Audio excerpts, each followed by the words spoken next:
berada di rumahmu, kami bisa bersama-sama memuji Engkau, memuliakan namamu yang kudus, meskipun masih dalam situasi, kondisi, suasana, protokol kesehatan yang ketat, tapi itu tidak mengurangi sukacita kami, tidak mengurangi semangat kami, tidak mengurangi damai sejahtera kami untuk bersama-sama hadir di dalam rumahmu ini, memuliakan Engkau, berjumpa antara satu dengan yang lain untuk menerima kembali berkat-berkat firman-Mu, karena kami percaya bahwa firman-Mu itu meneguhkan, menguatkan, memberi kami penghiburan, memberi kami damai sejahtera, memberi kami perubahan dan pembaharuan hidup. Biarlah firman-Mu sungguh-sungguh berbicara kepada kami pagi hari ini, terlebih kami semua yang hadir di dalam rumah-Mu Tuhan, dan juga jemaat-Mu yang saat ini ambil bagian dalam pelayanan Engkau pakai semua, dan juga jemaat-Mu yang menyaksikan melalui live streaming. Kami percaya hadirat-Mu yang Engkau nyatakan di tempat ini dan kami rasakan di tempat ini juga dialami setiap anak-anak-Mu Tuhan yang menyaksikan di rumah, di dalam ruangan di mana mereka mengikuti acara ini bersama dengan orang-orang yang mereka kasih dan cintai. Terpujilah nama-Mu, kami bisa melewati waktu ke depan ini dengan penyertaan dan pertolongan Tuhan.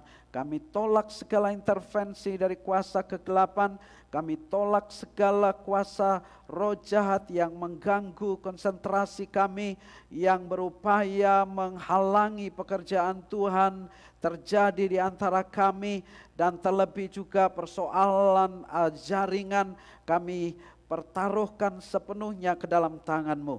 Karena kami percaya bersama dengan lawatan Tuhan, hadirat-Mu, kami diberi kekuatan dan sukacita, kemenangan, damai sejahtera, dan peneguhan yang dahsyat pagi hari ini. Kami siap mendengar firman-Mu. Dalam nama Tuhan Yesus kami berdoa dan mengucap syukur. Haleluya. Amin. Sekali lagi saya menyambut jemaat Tuhan. Shalom. Selamat pagi Bapak Ibu dan saudara-saudara yang dikasih dalam Tuhan, baik yang ada di rumah juga. Selamat pagi semuanya yang bisa mengikuti acara ibadah pagi hari ini, yang nanti kita akan langsungkan dengan sakramen perjamuan suci. Kiranya Tuhan memberkati kita semua. Saya tidak lupa mengucapkan Tionghi Gongsi Facai bagi Bapak Ibu sekalian. Tuhan Yesus memberkati kita.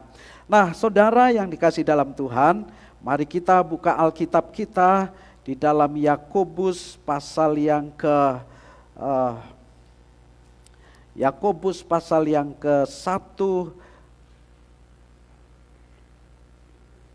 yang menjadi landasan firman Tuhan bagi kita pada pagi hari ini adalah Yakobus pasal 1 ayat 22 sampai dengan ayat yang ke-27. Demikian firman Tuhan, saya membaca bagi kita semua. Tetapi hendaklah kamu menjadi pelaku firman dan bukan hanya pendengar saja. Sebab jika tidak demikian, kamu menipu diri sendiri. Sebab jika seorang hanya mendengar firman saja dan tidak melakukannya, ia adalah seumpama seorang yang sedang mengamat-amati mukanya yang sebenarnya di depan cermin. Baru saja ia memandang dirinya, ia sudah pergi atau ia segera lupa bagaimana rupanya.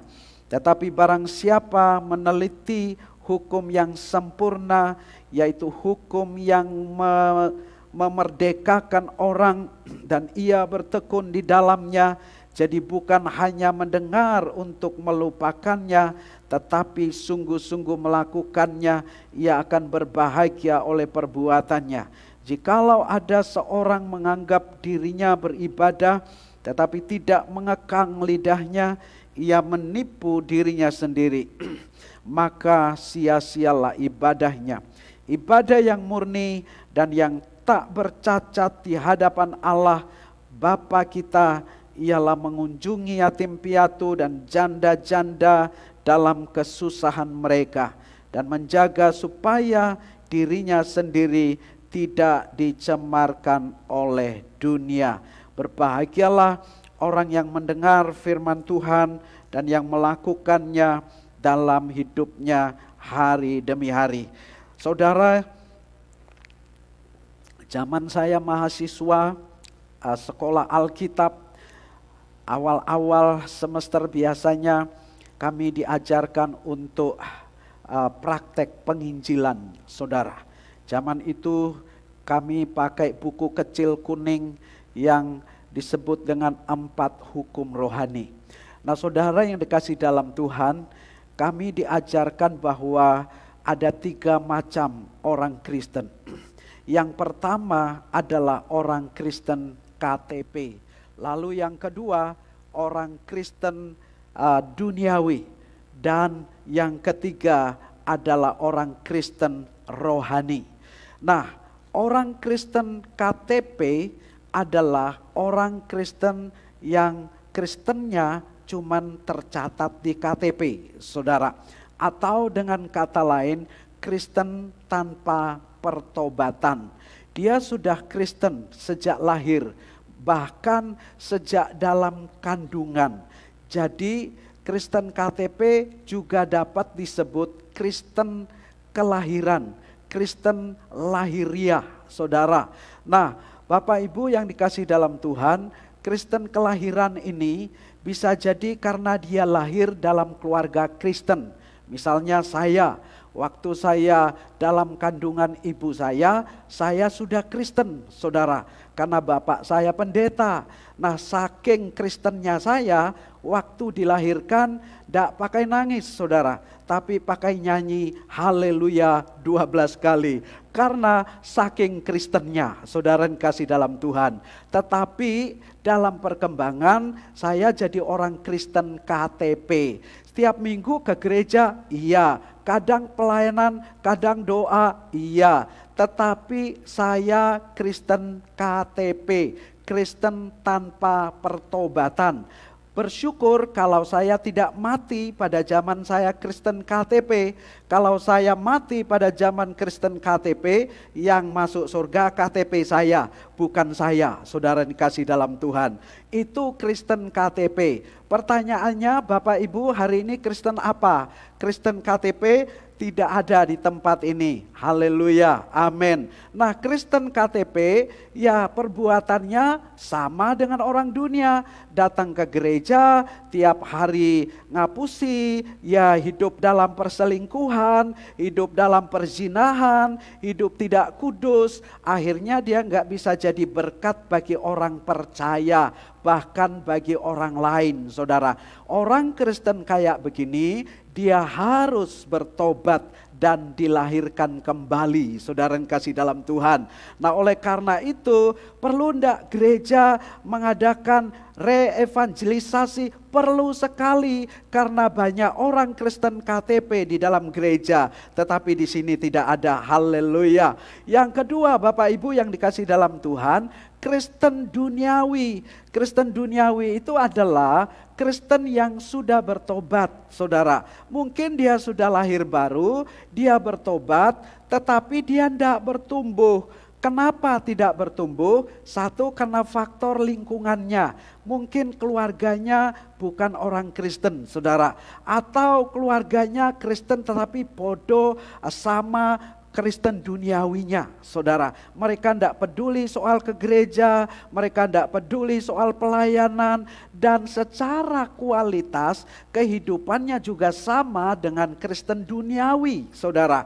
KTP maksud saya, kualitas hidupnya sama dengan Kristen KTP. Ke gereja mungkin jadi setiap minggu. Ke gereja setiap minggu mungkin jadi dia dengar firman Tuhan. Tetapi saudara yang kasih dalam Tuhan, karena berbagai faktor dia nggak bisa bertumbuh. Dia ngerti khotbah pendeta yang bagus, tahu saudara.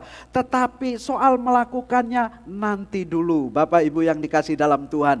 Jadi Kristen duniawi dia sudah bertobat, tetapi dia nggak bertumbuh. Imannya, rohnya dihimpit oleh kekhawatiran, dihimpit oleh ketakutan, mengikuti kedagingan, hawa nafsu dan segala kelemahan manusia, sehingga dia menjadi Kristen yang kerdil, dia tidak bertumbuh. Saudara yang kasih Tuhan, setiap hari apa yang dia lakukan bukan melakukan firman, mungkin juga dia kasar sekali dalam perkataan, perkataan-perkataan verbal, sudah biasa ia lakukan perkataan yang penuh dengan kekerasan dia lakukan, mungkin terhadap anaknya, terhadap istrinya, apalagi orang lain. Saudara dikasih dalam Tuhan, orang pasar bicara soal hal yang bersifat mesum dan saru, dia juga ikut nimbrung di sana, dan dia lebih lagi. Saudara dikasih dalam Tuhan, banyak orang Kristen duniawi berkata kepada saya, Pak Pendeta, kalau saya dibaikin saya lebih baik. Tapi kalau saya dijahatin, saya lebih jahat, Pak Pendeta. Itu bukan Kristen yang bertumbuh, tapi Kristen yang kerdil, Kristen yang belum mengalami pertumbuhan rohani. Saudara, penting sekali bagi kita untuk mengenal 3 macam kekristenan ini. Yang pertama, Kristen yang disebut KTP, yang kedua Kristen yang disebut Kristen duniawi, dan yang ketiga, Bapak Ibu yang dikasih dalam Tuhan, Kristen rohani. Nah, Kristen rohani dia sudah bertobat, hanya saja dia mau bertumbuh, saudara. Dia mau bertumbuh dalam imannya, dia mau berupaya untuk menyenangkan Tuhan dalam hidupnya. Dia mau memiliki hidup yang berdampak bagi orang lain. Dia mau nama Tuhan Yesus dimuliakan dan ditinggikan, saudara yang kasih Tuhan. Nah, ini orang Kristen yang rohani, dia mau bertumbuh. Ada yang menatap saya dan berkata, tapi Pak Pendeta, ada orang Kristen aktivis gereja jatuh di dalam dosa loh Pak Pendeta. Saya mau jawab, jangankan aktivis pelayanan gereja, saudara. Pendeta juga banyak, Bapak Ibu yang dikasih dalam Tuhan. Mereka berjatuhan karena mereka melakukan dosa moral, dosa etika. Pertanyaannya, kurang apa dia? Sudah pasti tahu tentang kebenaran, pasti sudah melayani khotbah di mana-mana, banyak jiwa dimenangkan, KKR di mana-mana, memberkati banyak orang, saudara yang dikasih dalam Tuhan. Tetapi kita kaget, kita terkejut. Oleh karena apa? Oh, ada berita pendeta A jatuh di dalam dosa. Kita kaget, oh pendeta B jatuh dalam dosa. Bukan cuman dosa moral etika. Oh, bukan cuman masalah dosa-dosa yang lain, saudara. Mungkin juga karakter. Oh, orangnya kasar sekali, bicaranya kasar, keras, tajam, dan menyakitkan hati, saudara yang kasih Tuhan. Mungkin saya berkata, kenapa Pak Pendeta orang kayak begitu? Tidak peduli perasaan orang lain, suka ngata-ngatain orang lain. Mengapa demikian? Nah, saudara yang kasih dalam Tuhan. Nah, kembali kepada tadi yang saya katakan, biasanya kita diajarkan dengan 3 cara. Bagaimana saya bertumbuh menjadi orang percaya, saudara yang kasih Tuhan, menjadi orang Kristen yang rohani. Ada 3 langkah. 3 langkahnya disebut dengan 3B, saudara yang kasih Tuhan. Yang pertama, B yang pertama itu beribadah. Supaya kita bertumbuh menjadi orang Kristen rohani, kita mesti beribadah. Itulah sebabnya saya bilang COVID-19 ini didalangi oleh kuasa kegelapan. Kenapa didalangi oleh kuasa kegelapan? Dia mematahkan segala kebiasaan-kebiasaan yang dilakukan oleh manusia pada umumnya, secara khusus orang Kristen. Satu, yang pertama, apa yang dia patahkan, saudara? Apa yang dia tiadakan? Yang pertama, manusia itu secara natural, secara hukum natural, manusia itu makhluk sosial. Karena kita makhluk sosial, kita tidak bisa menyendiri, kita tidak bisa hidup sendiri, kita bergantung dengan orang lain. Itulah sebabnya manusia itu mesti bersosialisasi, berelasi dengan yang lain. Makanya banyak orang yang mati kena COVID karena dia diisolasi, saudara yang kasih Tuhan. Lah, bagaimana? Karena dia adalah manusia sosial, dia nggak bisa hidup sendiri, menyendiri, ngelamun sepanjang hari, mungkin selama 10 hari, saudara, dia bisa stres. Bapak Ibu yang dikasih dalam Tuhan, itu menyalahi natur dia, karena dia adalah manusia yang berelasi, yang selalu berrelasi dengan orang lain. Itulah sebabnya ketika ada teman-teman saya sakit COVID, saya ngomong kepada suaminya yang di rumah, kamu telepon terus istrimu, kamu kalau bisa video call setiap hari, karena orang yang diisolasi dia stres. Saudara, ini terjadi Bapak Ibu yang dikasihi Tuhan. Bukan cuma itu Bapak Ibu, karena gara-gara kita tidak bisa berinteraksi, makanya kita tidak bisa deket-deketan juga, saudara. Oleh karena kita tidak bisa deket-deketan, kita tidak boleh berkerumun, kita tidak boleh ibadah. Coba saudara, siapa yang ngelarang ibadah? Cuman COVID-19 yang membuat gereja kosong, saudara.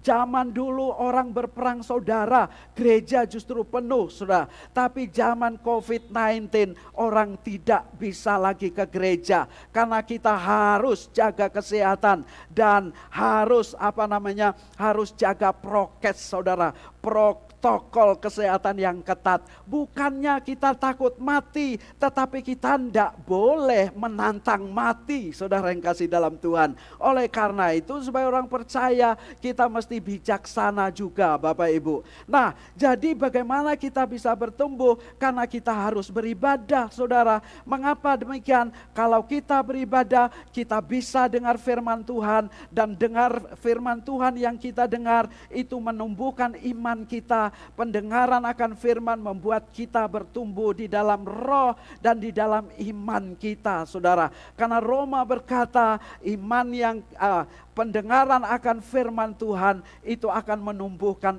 iman kita. Yang kedua, bagaimana kita bisa bertumbuh Bapak Ibu yang dikasih dalam Tuhan? Ya tentu dengan berdoa. Jadi B pertama yaitu beribadah, yang kedua berdoa. Berdoa tidak sekedar bicara soal saya minta-minta kepada Tuhan, tetapi berdoa itu berbicara tentang intimasi saya dengan Sang Pencipta, Allah yang dahsyat, Allah yang luar biasa itu, Allah yang menciptakan langit dan segala isinya, Allah yang menaruh alam semesta ini dengan tangannya, saudara. Kita bisa berelasi dengan Dia, kita bisa intim dengan Dia, dan di sana kita bisa mengalami pertumbuhan. Semakin sering kita intim dengan Dia, iman kita semakin kuat, hidup kita semakin diperbaharui. Saya mau tanya, apakah Bapak Ibu punya keintiman dengan Tuhan? Mungkin saudara menatap saya dan berkata, Pak Pendeta,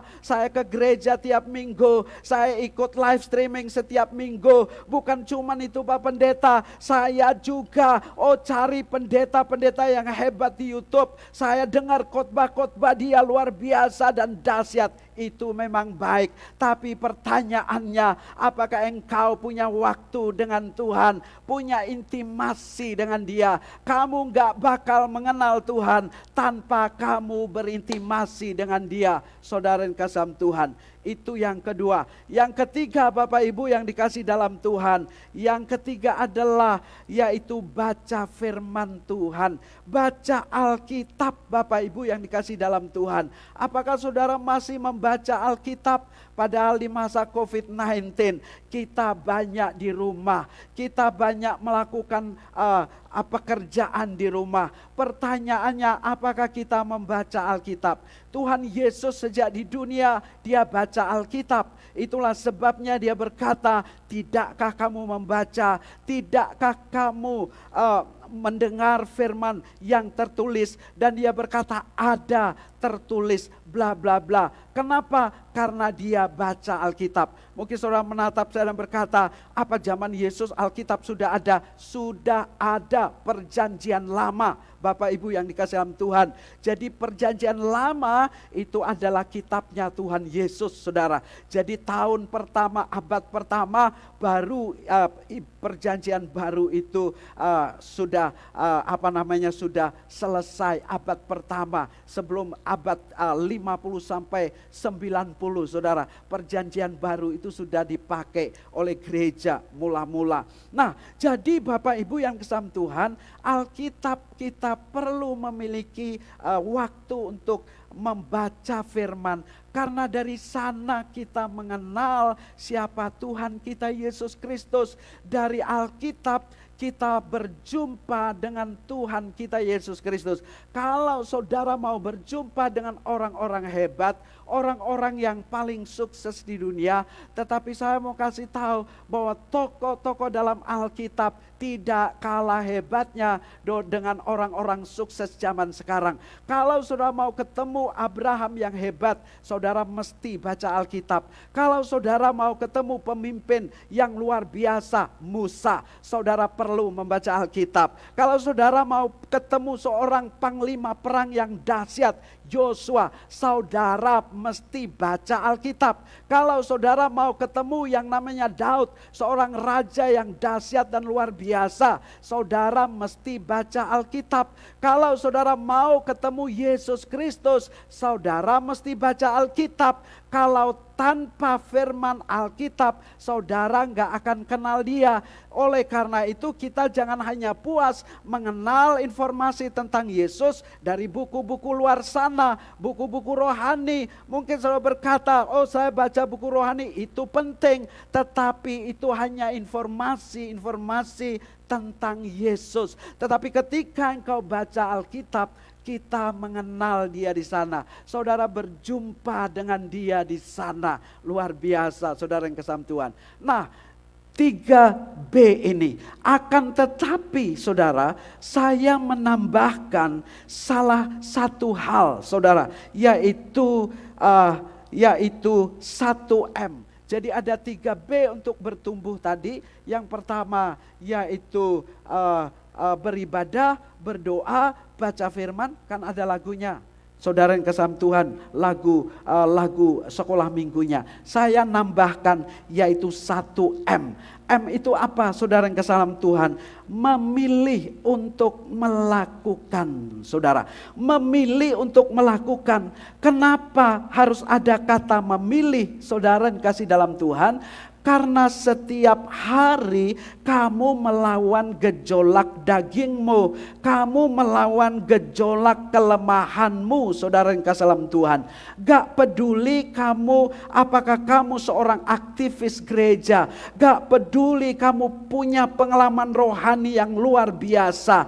Kamu sudah melayani sekian tahun lamanya. Gak peduli apakah kamu seorang pendoa. Mungkin saya berkata, Pak Pendeta, saya setiap hari membaca Alkitab. Saya dengar khotbah-khotbah pendeta luar biasa yang diurapi oleh Tuhan setiap minggu, setiap hari lewat YouTube.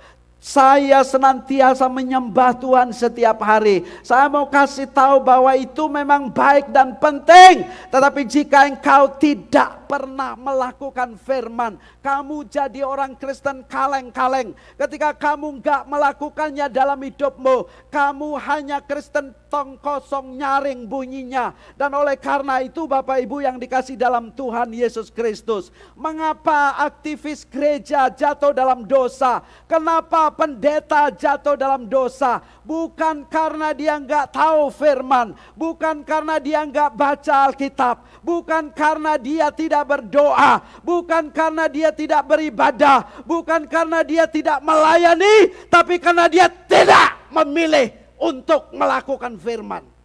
Dia memilih untuk tidak taat. Dia memilih untuk tidak taat. Dia memilih untuk tidak melakukan firman. Bukan karena dia tidak tahu. Gak ada orang ujuk-ujuk jatuh dalam dosa. Orang jatuh dalam dosa itu karena ia memilih untuk tidak taat. Saudara yang kasih dalam Tuhan, pilihan itu artinya Bapak Ibu, sebuah tindakan yang dilakukan dengan sengaja dan sadar. Jadi setiap hari ketika engkau keluar dari pintu rumahmu, engkau harus bertindak. Hari ini setiap langkahku, aku memilih untuk taat kepada Allah. Setiap langkahku, aku harus memilih untuk melakukan firman. Apa yang sudah aku dengar, apa yang sudah aku baca, aku memilih untuk melakukannya.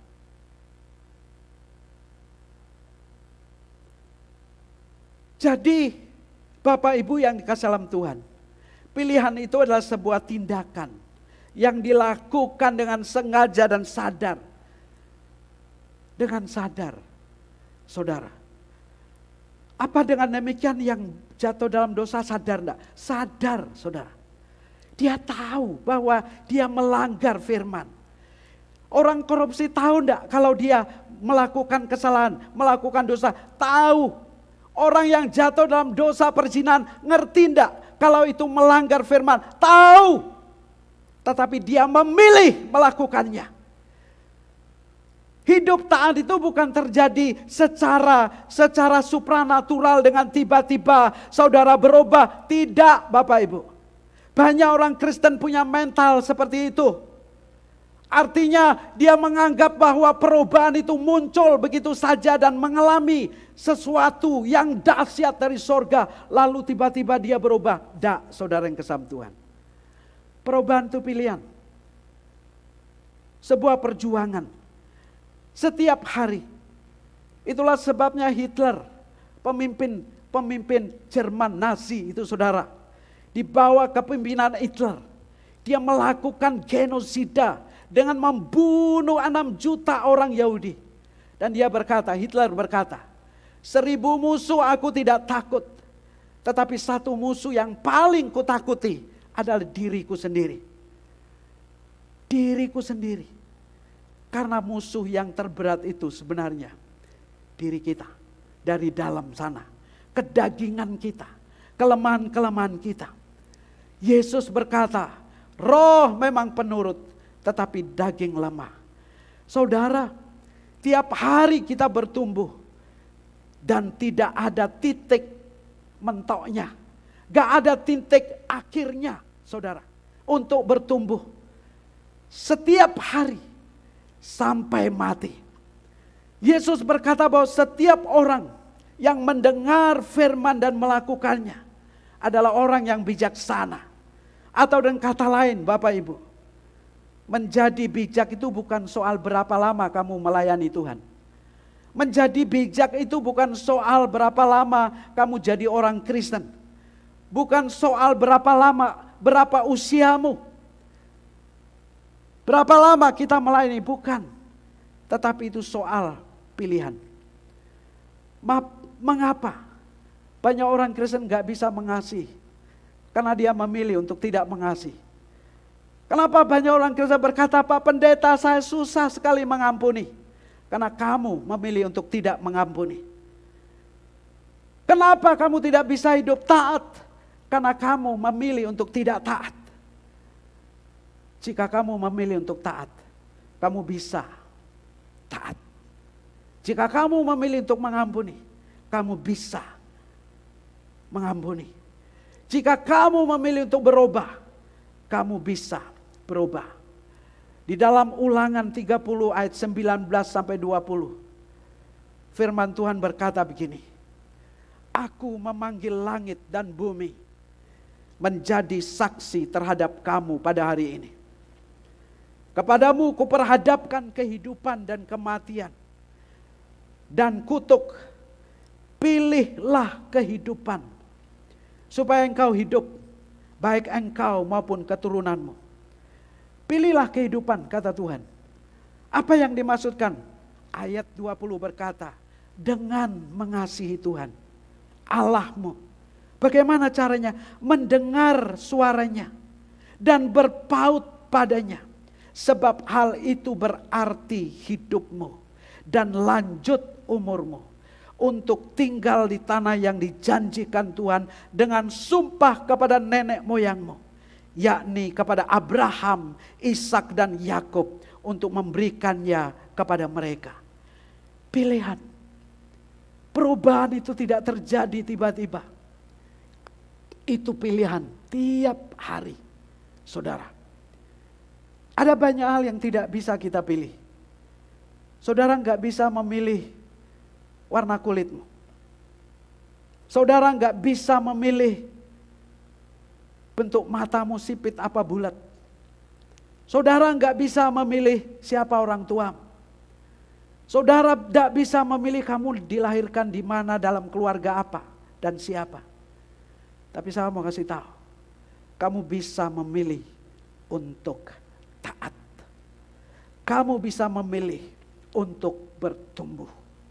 Kamu bisa memilih untuk bijaksana. Itu pilihan.